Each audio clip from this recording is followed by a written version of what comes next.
Welcome to It's All About You, where we stop the grind and we get results. So today we're going to talk about all of a sudden it worked. You figured it out. So, Jack, go ahead and take over for a little bit and give us your spin on that if you don't mind. Okay, once upon a time, I was new to a particular task, and I was thrown up in front of my colleagues in front of the room and asked a very hair-raising question. I fumbled, I dropped the ball, I was embarrassed, and ultimately, I was selected as not capable for joining the group because of my fumbling of the so-called spontaneous football. It was very humiliating, and it basically decided my future all at one time, at one in one testing. I'll never forget that. And then all of a sudden, I reflected on that embarrassing moment and realized that I was at fault for being so anxious at such a question posed to me. Where if I would have just calmed down and would have thought about the question, I could have been just fine. But as a result of me being nervous and anxious, I fumbled it publicly, and that had a devastating effect on my career from that time forward. There it is.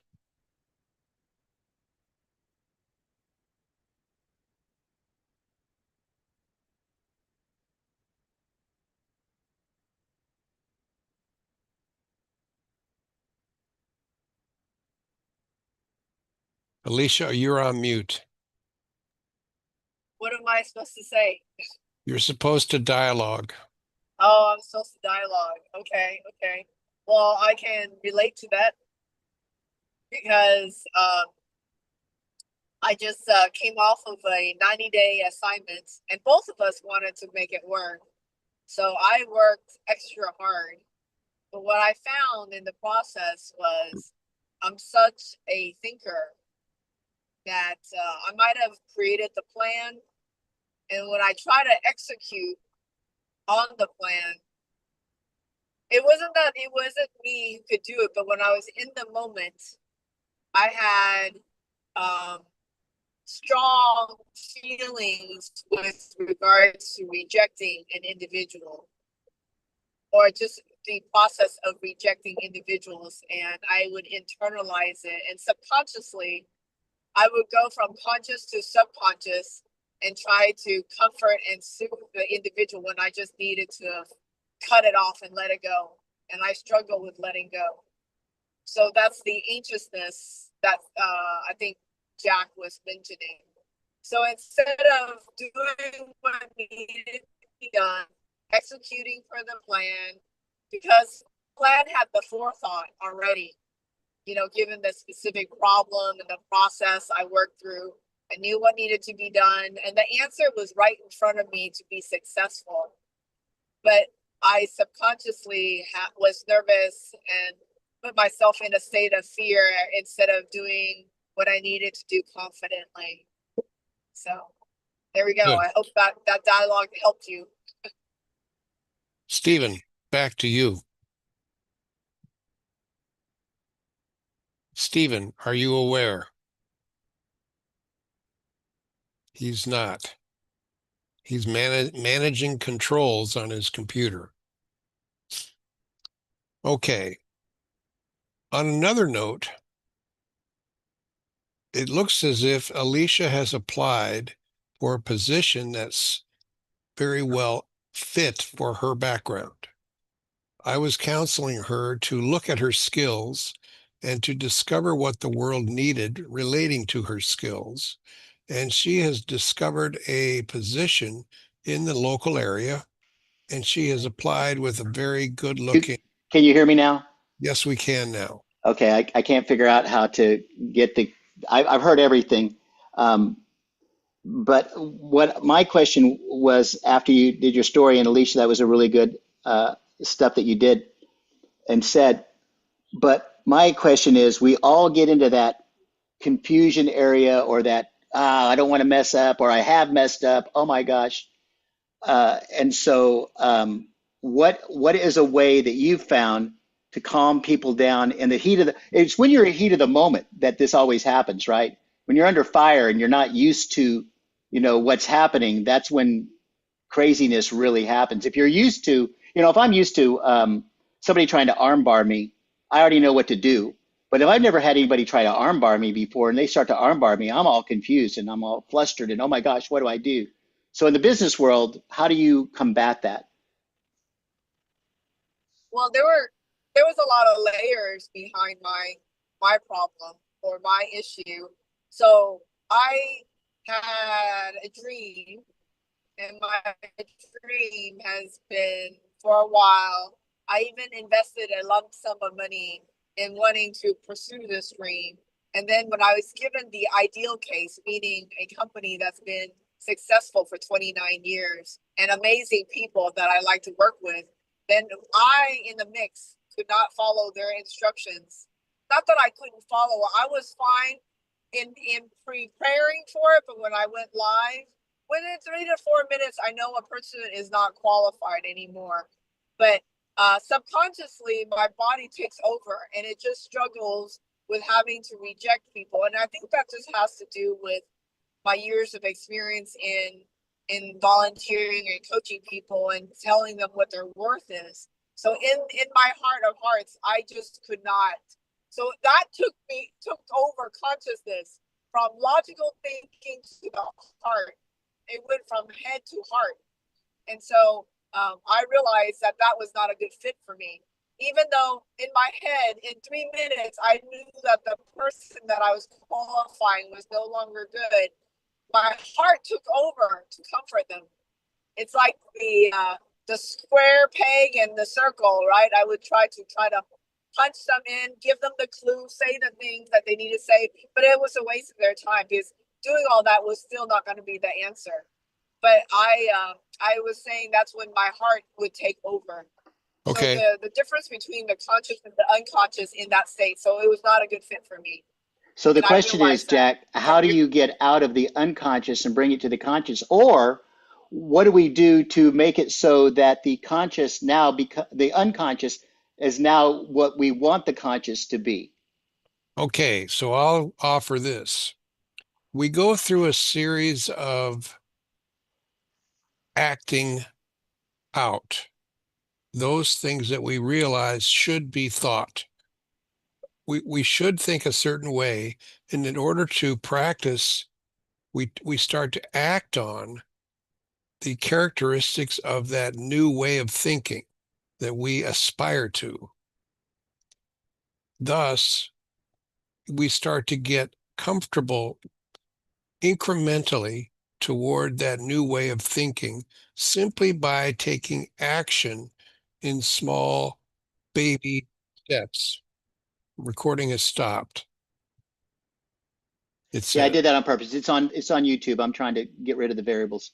okay. So my methodology is an incremental conscious development of a better, improved way of thinking, or I might call it a habit, to move away from a behavior or thought that have become accustomed to in my heart and move toward a more logical thinking, or if you will, a transformed way of thinking instead of the standard normal thinking that I have become, if you will, content with. So once I discover through one means or another that I should change my thinking, I begin to act on it instead of just try to think differently. Thinking differently does not work at all for me. Acting seems to work as I and practice some more intentionally toward thinking in a different way. I hope that helps others here or understand a bridge toward changing one's mind. No, actually, the research goes all over that. The new research that has been around for like 10 years that nobody knows about because we all think we have a reptile brain when we don't, is that we do not think and then react to anything. We react and then think about it. And the reason that is because the brain needs to make predictions. So if there's a snake out there and it's getting and the rattle's going, and we go, well, there's a rattle there, but it's 2 feet, 0.3 inches away, and it's not going to strike for another 3 seconds. We're already bit, right? Right. So we react, and then we think, was this reaction basically, this is kind of, but was this reaction appropriate? And we jumped back, and we saved our lives. So the next time we see a snake, we're going to jump back. It's going to save our lives. But then we see a garden snake, and we don't need to jump back from that, right? But you did because it was a snake. But then you realize, oh wait, this fits in another thing. So and so that predicts your future, which your present. What you do in the present makes your past. What is in your past, if we done it enough times, sometimes just one, but if we do it enough, will predict your future. That makes sense. So what you're saying is spot on. You have to take, you got to take action, right? And you got to be active and take action. But you have to be focused on the right things, not the wrong thing. I was focused on a snake, but it was a garden snake.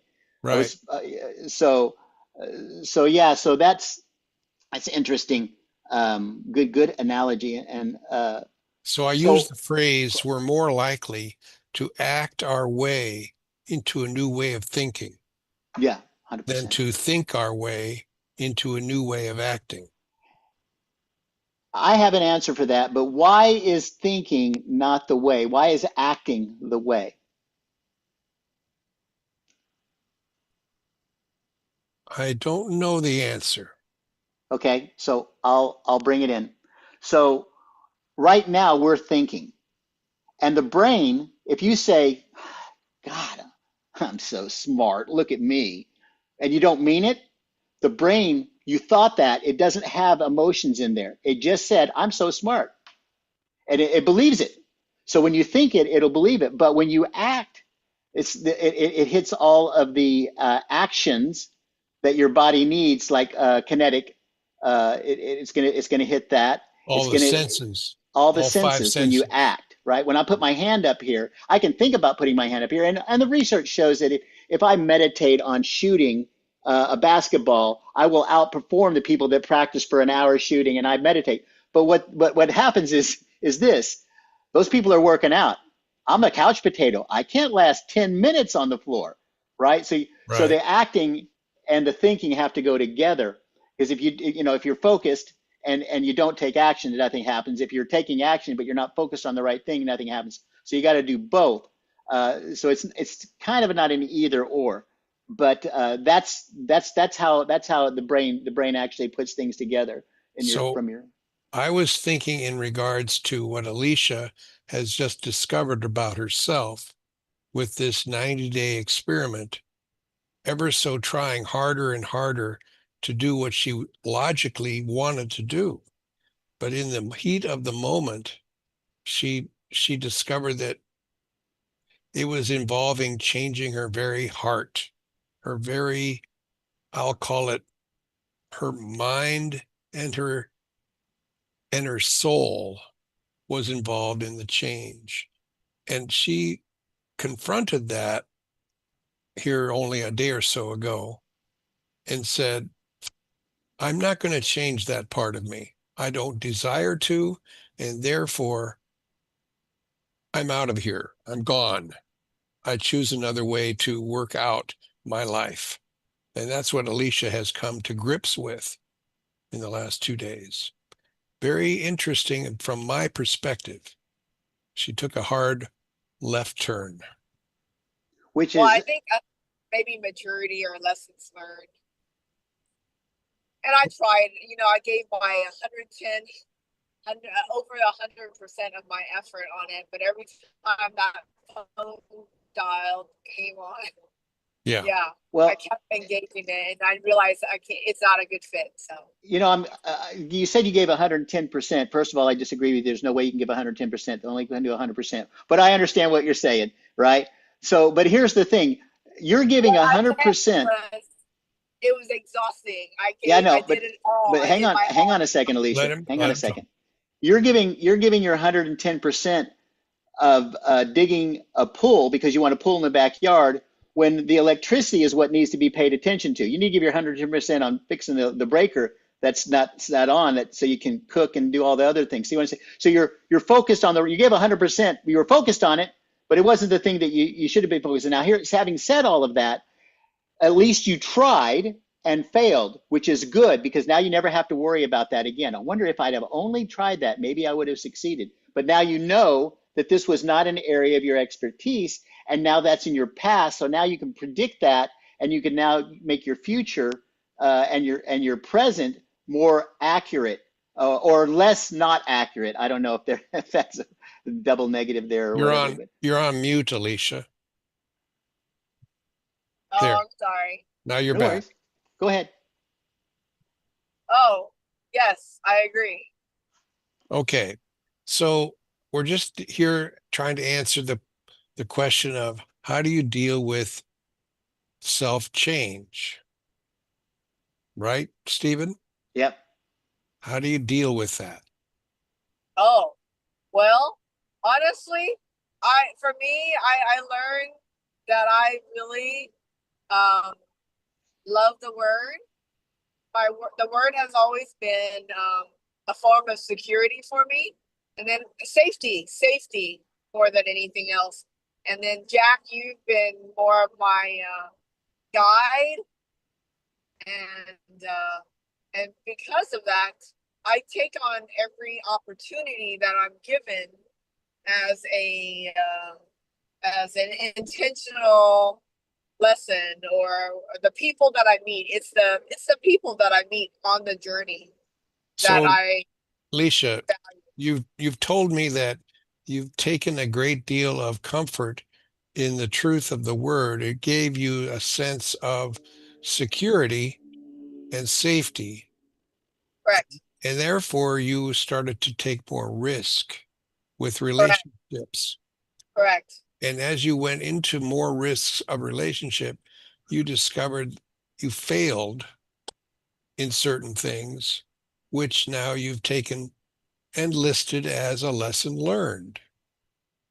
And it doesn't harm your own ego, does Then it? I think the difference of how I was versus how I am now, instead of beating myself up or using any negative terms with regards to how I'm less of a person.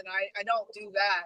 I see uh, a choice when I'm in action, the difference between the conscious decisions and the unconscious decisions of what I'm able to do versus what my talents and skill sets are.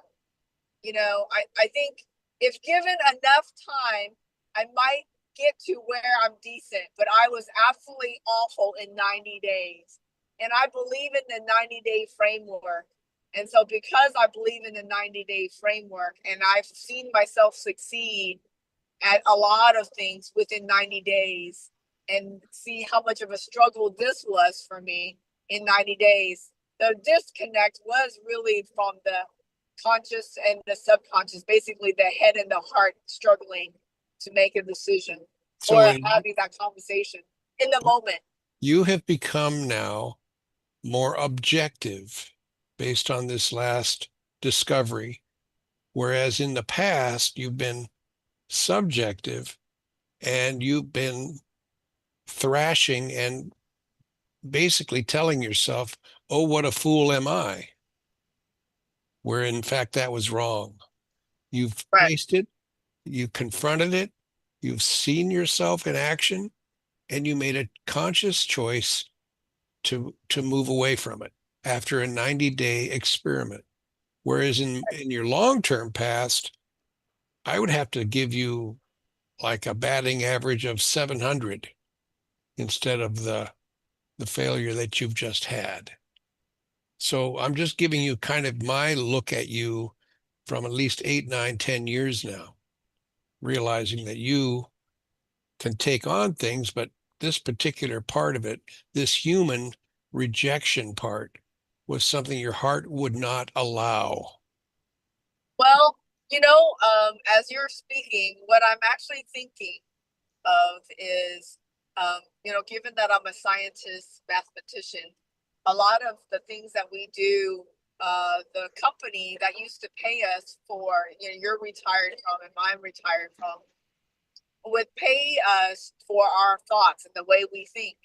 But we're given ample amount of time, to be predictive. In a sales role, it's every day, every moment, every second, and with each candidate I would talk to, I had to make those decisions snap quickly within 3 minutes, compared to an enterprise company like the Fortune 500 company we were a part of. We were given ample amount of time to be predictive, to do the things that we needed to do, to run the test cases, the case studies. Versus here, I had to be present in the moment every second. You're describing to me a high velocity decision making requirement on the human element, where in fact you were never actually skilled in that area. You were more or less a high velocity decision maker in inanimate things. I was given the opportunity because I was very personable one-on-one. But on the phone, I could not do it. Okay, one-on-one. But when you have the phone thing, which is like I guess you'd say a wall between one person and another, all you had was the auditory component of communication. Right. With that only, that was insufficient for you to make that reasonable rejection, which was being asked of you by your bosses. Now, to them, it was easy, but to me, it was overwhelming. I had to take notes. I had to try to pay attention to hear what was being heard, especially when I'm a kinesthetic visual learner. So I was trying to write the notes to hear what's being said, so regurgitate it back, and then type it out. It was way too much for me. It was really too slow. Too stimulating for me. And it was too slow. Correct. Okay. So my quality was no good. Well, as a result of no speed, you were going 10 miles an hour when they wanted you to go 90. Correct. And I'm sorry, they liked you, but you're a snail. Sorry. I was a snail. And they knew I tried, and they gave me the opportunity to fail also, but at the same time. After a while, enough's enough. That's right. I was like, enough is enough. Both of us, let's just call it quits. Moving on. Let's get into something that is actually fit for my the way I am. That's right. That's right. Okay. I was grateful for the opportunity and the perspective. So you had sent me an email that you had said that you had already talked to Jack about. Where are you changing your direction to? Okay, let's go into that. Oh, well, I've got 20 plus years of experience in solving complex problems. So it almost comes natural to me. You said absolutely nothing. So tell me where you're going, what you're doing. Now get out the lean canvas, Alicia. Come on, let's hear it. I'm driving. Oh. If you can't say in 30 seconds or 10 seconds what you're about Jack, to do. why don't you read it for me? Because I'm driving. No, don't read it to me. Just tell me. I'm I'm Sir Richard Branson. I got more money than you can shake a stick at. If you can tell me in 30 seconds what it is that you do, I very well may hire you. What is it that you do? Is this too hard for you? Are you on the spot? You are on the spot. You're now having to do this spontaneously, and you can't think. You're now paralyzed. Am I right? You are. I'm seeing it happen before my eyes. My gosh. Okay. The lean canvas is just 9 blocks, but it's a universal. Come on. Give me the 9. Let's go. 1, 2, 3. Let's go. 1, 2. What's number one? All right, just give it up. Like you said, I'm frozen. I'm frozen. She can't handle it. Stephen, ask Yeah, another boss. question. What would Sorry. you like to do? I know. What would you like to do, Alicia? Oh, I Get- just wanted feedback. You guys have given me enough already. It's a reflection of what I went through the past 2 days. What do you want to be when you grow up, Alicia? I'm a systems integrator. Oh, wait, that doesn't say it well enough.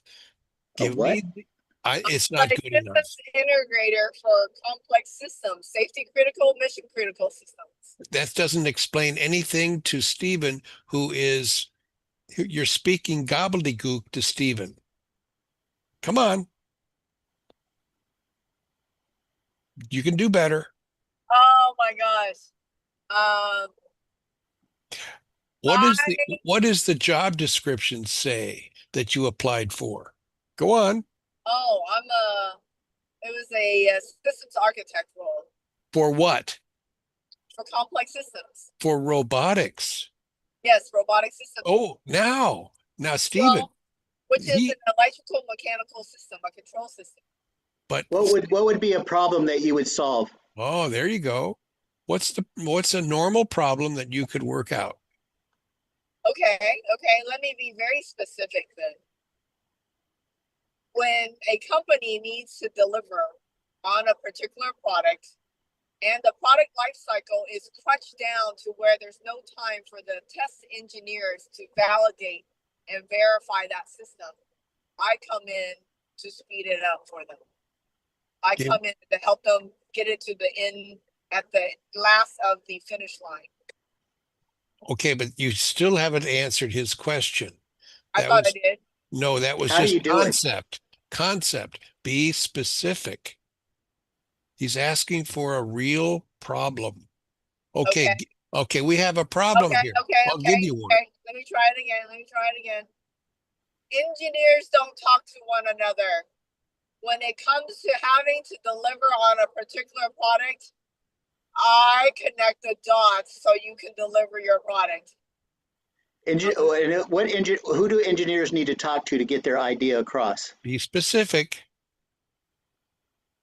Electrical electrical engineering with a mechanical engineer. The What do team, they the product development team, I'm the team lead. I and what facilitate communication between the engineering team. but And Stephen is not an engineer. You've got to unpack those terms. You're talking engineerese. Okay, so engineers work in silo Again, and they no, have different languages. that's hieroglyphics. The way you're communicating to Stephen is not at the third grade level. Get out Oh of my get out God, of college and communicate at third grade. my head hurts. No, it doesn't. No, it doesn't. Not yet. I'm going to help you. A electrical engineer thinks in high-speed circuitry. You can see those circuits on the back of any computer chip. You're very familiar with those fantastic little devices that do magic. yep. Mechanical engineers think in levers and wheels and beams and columns, and they put pieces together within large structure such that you can take the magical components and place them into a structure. These types of engineers, electrical versus mechanical, even have a different language, one from another. And Alicia has the uncanny ability to translate from one type of engineer to the other type of engineer with hardly any time at all. So here's what she does on my level of thinking. Okay. All she is a mediator for mechanical and electrical There you engineers so go. that they can talk the same language. Correct. A mediator is a good way to put it. Now that I know that Well, you're a mediator for that, I can develop a campaign for you. But I Bingo. couldn't have ever developed a campaign The if I didn't know problem I that's have what with you're that. doing. Alicia? I'm not really just the mediator. I'm actually the mediator for a manufacturing company that has to produce these complex systems. Okay, so that's another dimension of mediation. Yes. So you're a mediator. You're a mediator for the mechanical and electrical engineers talking with a potential buyer. Or the upper level of a company who is Well, okay. managing the whole thing. Can I give you guys a few terms so we can be on the same page? Okay. Sure. Okay, so SIPOC is stakeholder, input, process, output, and customer. I really support the test engineer. The reason I support the test engineer or the quality engineer depends on who has to produce the product and validate the product to give to the customer. Sometimes it's in a quality hat, other times it's a test hat, or a combination of both as a team, a lean team, a four, whatever. Yeah. It depends on the organization. But what I do is I bring more of a communication peer review activity to get to deliver on that product, to say, check, check, check. I help the people who check the products to sell off the products. So I'm the gatekeeper, the technical PM, pretty much. Technical project manager. Yes, I'm really the technical product development manager. Okay. Now, in the light of that, you are a mediator in one sense of the word between individuals. You're also a mediator between a group of technical engineers and call it cross functions, yes, for complex and upper level management who owns this company that's trying to thrive. Correct. When you get involved in as the catalyst between these two entities, engineers and company owners, three levels deep. Yes, I agree. I do 3 levels you have outcomes that have improved productivity in the neighborhood of 60, 70, 80% increased. 66. I don't care about, I'm talking about generically, you're able to bring it. The only reason I gave you 66 and 67 is anytime you take a mechanical system and you digitize it, it has been proven that it is 66 to 67% over the total life cycle, which is a TCO, total cost of ownership. Okay, of a particular product. That is so analytical that Stephen, the outsider, you're going above his head. It's white. It's facts. It's facts. But it doesn't matter to Stephen at this point. You're giving him TMI. Too much. That's how you think. And Stephen is asking, how can I contribute to getting you hired somewhere and to getting you, if you will, into a place where you can provide for your household? And Stephen can do that. And to communicate with him, you need to somehow be conscious of your techno language and how it comes across to Stephen. He doesn't need the 66%. Okay. Let me ask you something then. Okay. You and I came from the same pedigree. Yeah. And one of our biggest problem in that pedigree was the arrogance of our language. And I get it because we had layers and layers of acronyms. Right. And I get it. So I am very humble when you tell me about that stuff. But at the same time, my core difficulty in that particular environment was to always having to quantify a particular and justify the activities in everything we did.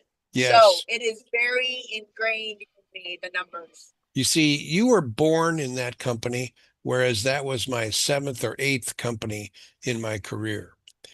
Because you were born there and developed there from the time you graduated college, you really knew of no other culture than that technological culture and that technological communication.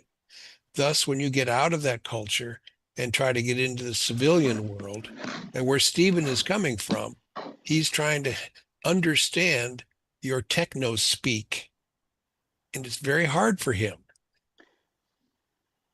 And I don't need to understand your techno speak. I need to understand Okay. very simply. You don't. So what you're doing is very analytical.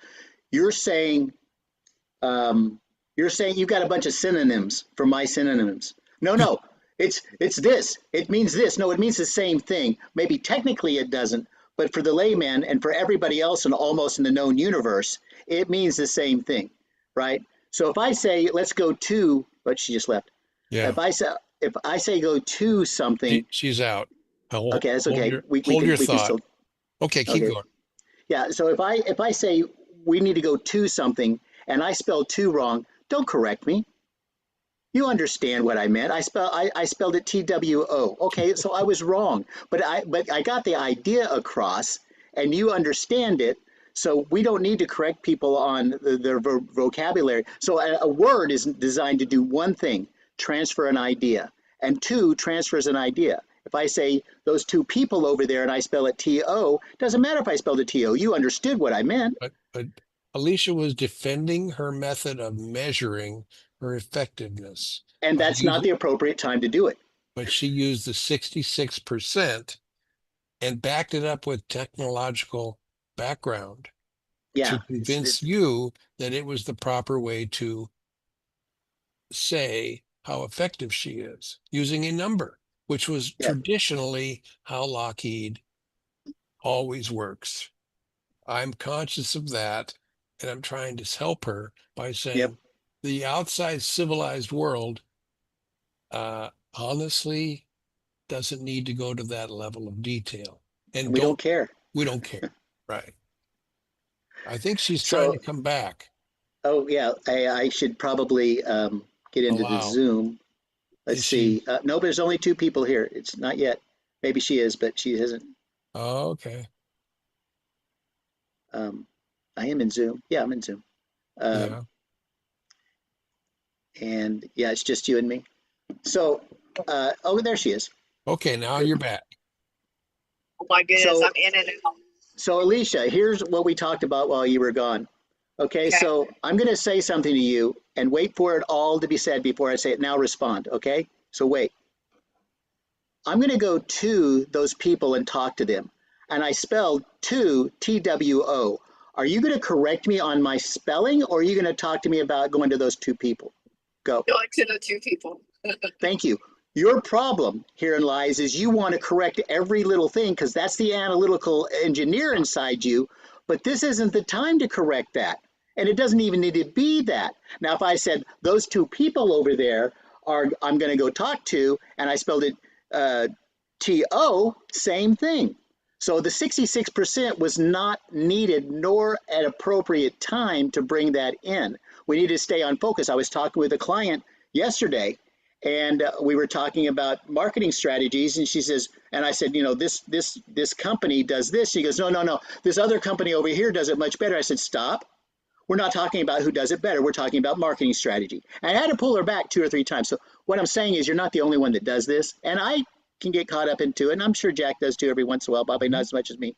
But but stay focused on what we're talking about and how to get that outcome. Now, you are a mediator, whether you like the term or not. In layman's term, everybody understands that. It's an attorney term. Everybody understands that. So, as a mediator, I just need two words. Who do you mediate for? One word is this person, and the other, or this type of thing, and the other thing is that. Who do you mediate for? Two words is all you get.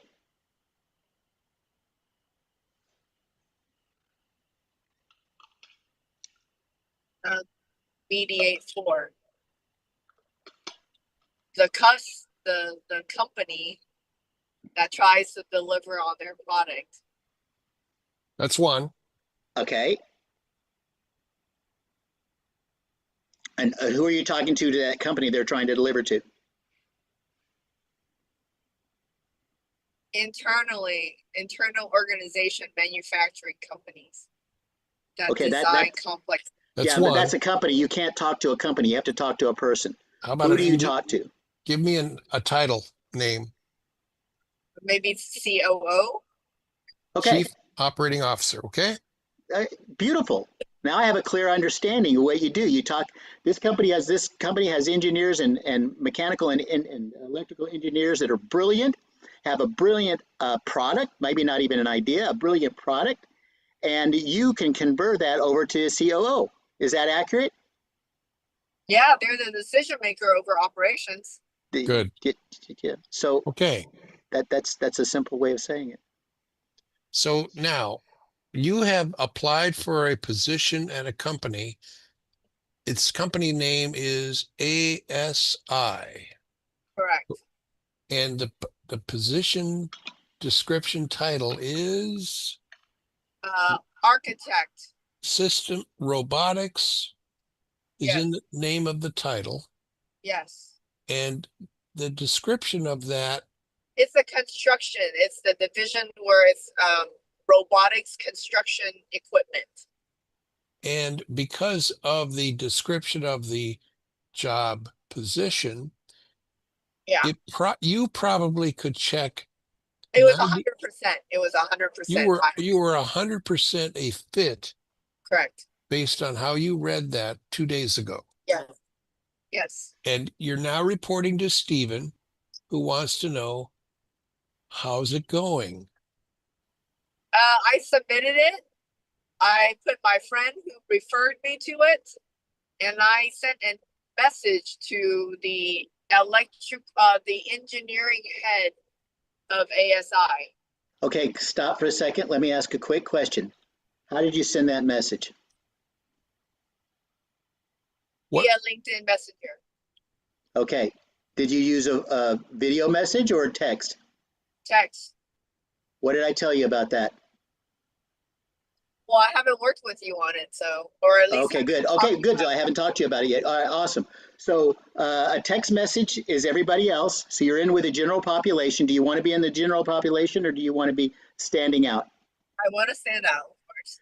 So send him another voicemail or sorry, video message saying, hey, I sent you a text, but I know life gets crazy and sometimes things slip through the crack. It's coming to the weekend. Of course, don't work on the weekend. We want to spend friends with friends and family, but I'd really like to go ahead and talk to you about this. So-and-so referred me. Hope you're having a great weekend. Bye for now. Talk to you Monday. So send that text using his name at the beginning so that he knows it's not some spam text that you or video message that you sent. Something like that. Doesn't have to be exactly what I said. But. Did you call that a video, Stephen, or what? Yeah, video message. And the way that I do it, go ahead. I don't understand a video message. Hold Okay. 1 second. Go ahead, Alicia. I took action on what you suggested with other individuals before this one. And so on LinkedIn Messenger on my phone, it gave me the ability to record my voice, but not a video.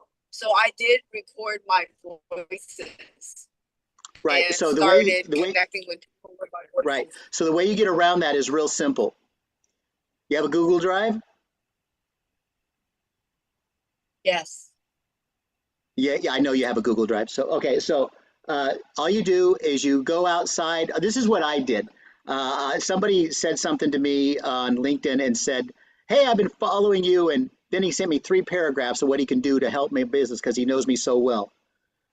He doesn't know anything about me. And I called him on it and I sent him a video message. I walked outside to send him the video message because I wanted to be out in the sun. And I said, hey, what you did was completely irrelevant and you do not follow me. You do not know me. And you can tell that this is authentic because across the street, my neighbor who has 4 boys from like 1 to 3, they were having an argument. I don't want to get out of the car. And you get out of the car right now. I'm tired of it. You could hear that in the background, right? I said, so you can tell this is an authentic message just for you because you can hear the neighbor next door arguing with their kids. And I told him, I said, now, if you want to do business with me, you need to be more authentic. And this is what I would suggest for you to do is to do this kind of message to every person in there. upload it to your Google Drive and give them the link. Boom. Every time I've done this, like I did this with another potential client last week, and within 5 seconds, he texted me back saying, hey, man, the link doesn't work because I had forgotten to give full access. 5 seconds. So it's effective when it has somewhat of a flaw that is obvious in the message itself. It means that it's real because we're being inundated with fake. That's why that works, Stephen. Yep. And neuro branding, the guy is Peter Lawski or something like that. If you look up Peter under me and neuro branding on LinkedIn, this guy, I did an interview on him. We did 2 hours and 10 minutes. It was a great podcast. But he was the one that brought this back to me. And the reason I say that is because about 5-6 years ago, I think it was, I don't know how long ago, it was a long time ago, a friend of mine wanted to get into the coaching business, and asked me some questions. I gave it to him, and he said, yeah, I'm going to do this video chat.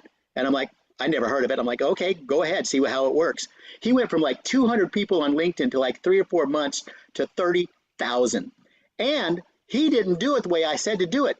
He did it like, hey, man, or he wouldn't even say, man, hey, I was thinking about you. This is what I'm doing right now in my neck of the woods. If I can be of any help, just let me know. Because, I work, these are whatever, blah, blah, blah, blah, blah, blah, blah, right? And he sent me one. He told me this is what he's going to do. He sent me one. And the first 5 seconds or so, I was like, oh, dude, he sent me a private whoa, wait a minute. He didn't send me a private message. It was so good that it deceived you, the master of.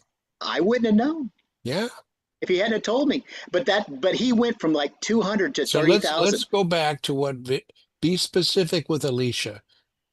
How can you create, Alicia, a better message than just texting to the hiring manager at ASI? How can you give it a better shot at him coming back and offering you an interview? What can you do, Alicia?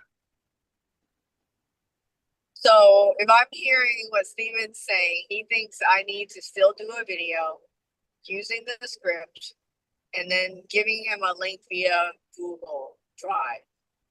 So they can access it. Absolutely, 100%. And that gets around the problem of LinkedIn not letting you do a video message because they don't have the bandwidth for it, basically, is what it is. Well, what about people having concerns about clicking on links? It looks real to them. Remember, you've got to make it look real.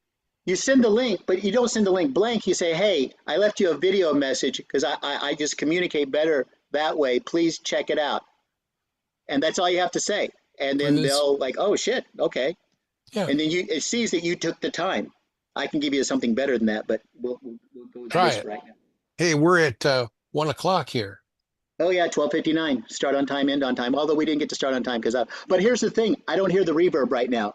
Now, I think I turned off the YouTube channel, and I know I turned off our stuff here, but I don't have the reverb. I got the controls hooked up good enough for this now. So I was able to think clearly this last 20-30 minutes. Wow, look at you. So, yeah. So what's going to get published on YouTube? What gets published on YouTube? One more time. What gets published on YouTube? Are you editing that?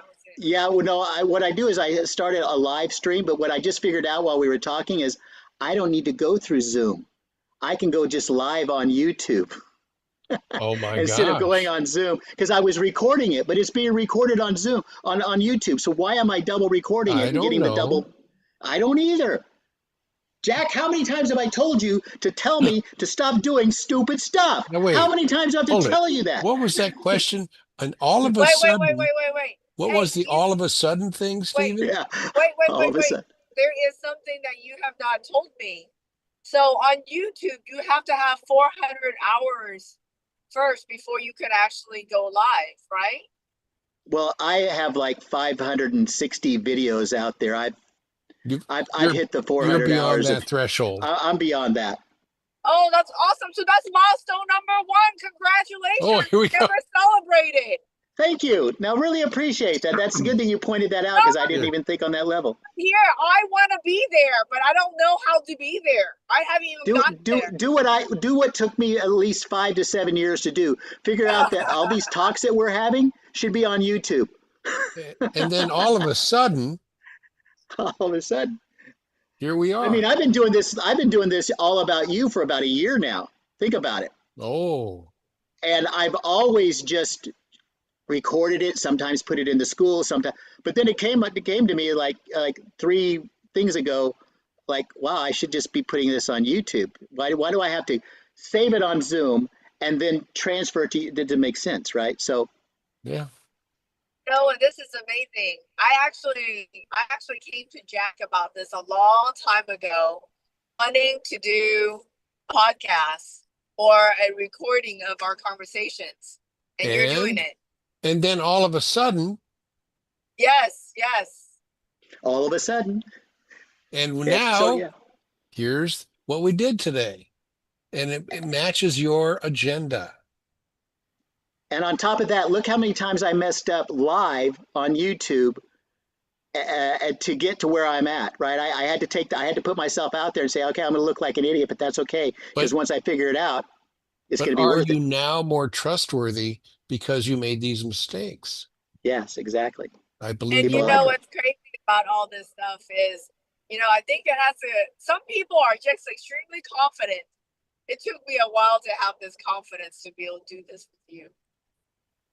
I appreciate that. Yeah, because the first time you're like, I'm not going to be on. And I'm like, the person that competes the most wins the most. So, but that's the truth. I mean, I've always thought that. But all right, Jack's right, though. We are now 3 minutes after. We probably started 3 or 5 minutes after. So I'm going to call it even. Okay. But Jack, first of all and foremost, I really appreciate the fact that you've been here and saved my butt for the last 3 videos. I hope you continue doing it. Now we'll be able to have real conversations, but I'll be able to actually listen to you Yeah. instead of yeah, listening to you twice and then boy. the Reverb effect. yeah, and then trying to figure out how to stop. So anyway, so I got it all fixed. I think I'm All going to go right. out and get some prettier headphones. I don't know. Prettier. Oh, you mean Yeah. like they look like ears instead of that? No, I see these white ones that look real. Oh, white ones. Yeah, Yeah. because it'll stand out, and this kind of looks like. Okay. Anyway, Maybe I got my wife I has a know. picture. Maybe bunny ears. That's what you need. Cat ears. My wife would love it if I There did it cat is. ears. Mickey Mouse ears. That's not a bad Ooh, idea. That's not a bad idea because Walt Disney. I'll Oh, actually go out and look for some TMV kind. Perfect. See if I stick with the brand. I don't want to change Perfect. brands and I am actually getting ready to. I actually started it. I have a Shopify account being made. I think I'm going to fire him because my one of my clients said they knew somebody that could do it in a day, and this guy's said 5 days. And he hasn't contacted me in 2 days already. Whoops. So Okay. to me, that's like red flags, All right? right. So anyway, yeah. Look So I'm gonna forward to start doing that. that celebrity cat kit stuff here shortly. Can you set a tentative uh date for when you'll get that done? Um, if I don't hear from him probably within the next hour or two, let me just check my WhatsApp. She said she was going to do a group chat with this person that's apparently really good. Yeah, she hasn't done it yet, but I'll go ahead and cancel anyway because my client it's my client that I've known for 30 years. So if she says something, it's gold. I Okay. don't have to worry about it. So I'll probably if he and I don't know if he has. Let me just look real quick just while you guys are on hey, Fiverr. Jack, I have a side note. Since you wanted me to use my 1-page lean canvas, do I need to incorporate it the way that Stephen wants it on LinkedIn? Is that what you are thinking, Jack? Yes, it was very abbreviated. It is suitable for LinkedIn. Okay, I'll send it in an email to both of you guys instead of you, Bear. Hey, send me an I'll make sure email that's no more than a paragraph. Ooh, that's hard. Good. Send me 3 sentences, bullet points. That's all I need. Because when you sent me, I actually took the time to scan through it 2 or 3 areas and realize that no. Too much. I know you're constantly rejecting me, Like, it's a good thing that I have That thick should skin. tell you something. I reject you out of love, though, not out of spite. There is a huge difference. There's a huge difference there. That's It's good that I reject you. If I didn't it's care, it's believe me, tough I wouldn't love, reject baby. you. Tough. And Jack said it also. I'm a lot tougher. I'm a lot more direct than he feels comfortable with sometimes. And I understand that, but that's me. Like actually my 30-year client got on to me because I asked her a question and she started giving me she's an analytical, much like you. And she started giving me the long drawn out answer. And I'm like, just give me a number. Oh, here I we said, go. the number's really irrelevant. Just give me, she's like, and she gave me the number. Then after I did my thing, she says, okay, now. It's my And she turn. read me the riot act, and she Yeah. was right. I should have just waited. But anyway, so Here we anyway, go. I do it out of love, Alicia. I do it out of love. I Okay. know, I appreciate, yeah. I know, you're just trying to get me in action. I'm Okay. just trying to get you to make some money so that you can say, you know what, here's a couple of grand just for just putting up with me. Oh, No, wait, here's yeah. 20 grand for just putting up with me. You know what? Here's 200 grand for just putting up with me. And Jack, I'm going to throw 400 grand to you, and I won't feel offensive that you threw 400 to him and only 200 to me. Okay? I'll be happy. And You're Jack would probably be happy you're too. making me tired now. You're going beyond Well, TMI. the numbers I worked with is 78,000 actually. 10% Okay. of 780,000 Whatever. is 78. Whatever. Yeah, it doesn't, the numbers don't matter. All right, we got to get off because Bye. we are at that time. Guy, I really appreciate you both. I appreciate Thank you. everything.